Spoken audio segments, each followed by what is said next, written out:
Today I'd like to talk about something mysterious as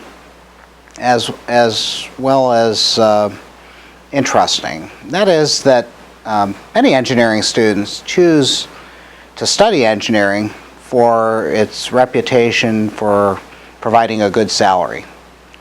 Now that the jobs are there and the money is good, but what we want to think about today is whether these are the best reasons to pursue engineering. And we're not going to focus so much on engineering, but we're going to focus on the money side of things and probe money and wealth. But the lesson's going to turn on its head a little bit, and it's going to be one of engagement. So we'll do that by starting with the study of millionaires.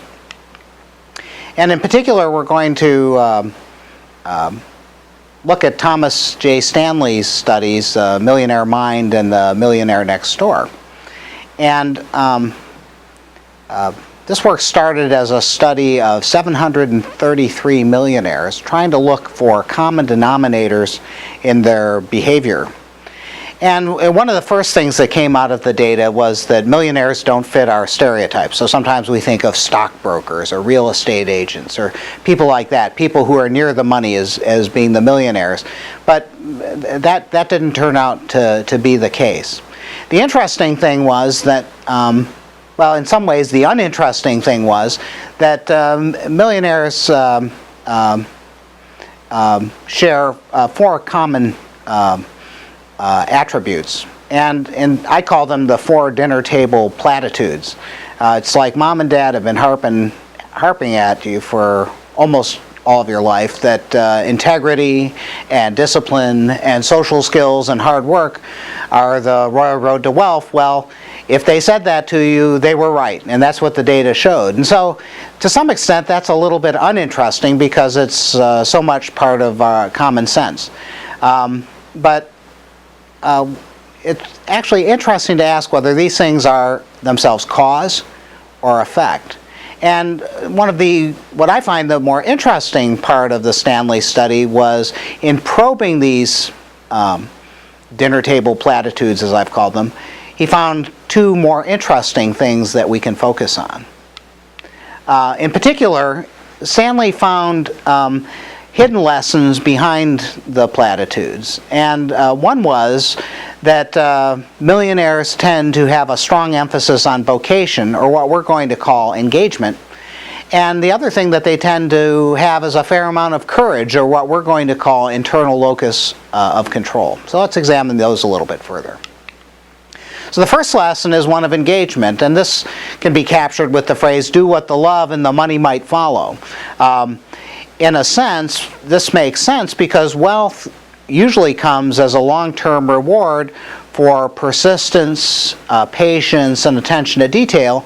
And those things are easier if you're doing something that you enjoy and you're not watching the clock or waiting for your money to turn into, or your job or your investment to turn into a bundle of cash. The second lesson's interesting as well because many of Stanley's millionaires had the courage to take a risk, work for themselves, persist in the face of failure. Failing is a particularly important theme in success, and one of the more interesting things that I've heard of in this connection is the writing of a failure resume. We tend to have our resumes reflect our successes, but maybe we should look at our failures and wonder if we failed enough, and to persist in the face of criticism. And so this notion that somebody becomes successful by being courageous is an interesting one. Now, this has been studied by psychologists, and Julian Rotter, going back to the 50s, has talked about the locus of control. Are you internally driven? Do you seek your own counsel, or are you externally driven? This distinction was also made by the sociologist Reisman. If you're and this is part of a larger expectancy value theory in which behavior is determined not by the size of a reward, but by the beliefs about the results of behavior. So are you driven from the inside to follow your own guidance, or do you look around and see what others think about what you do before you do it? Now this matters because success almost always, or at least sometimes, requires going against the crowd, and it also requires you to be in tune with your intuition and reasoning. This is connected to studies, psychological studies of learned helplessness. We might wonder whether there's such a thing as learned courageousness. But regardless of these things, whether you make $1 million or you're successful financially as you wish to be, the beauty of being courageous is that whether or not you succeed in the way that you wish, that you become confident and realistically sure of who you are.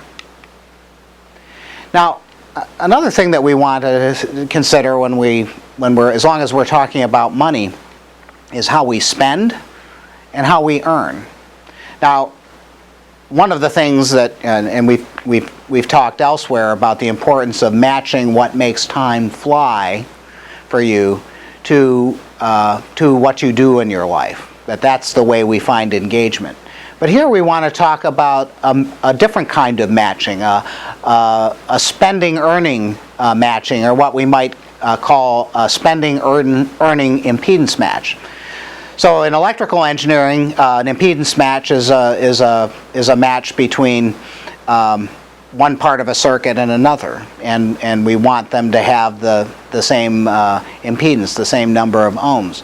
But what we're talking about here is whether your pattern of spending matches your pattern of earning.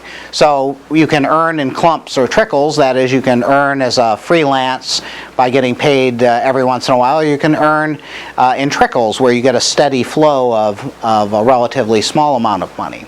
And you can spend as a high, low, or no roller. That is, you can, when you have money, you spend it, or you can be very tight and not spend at all.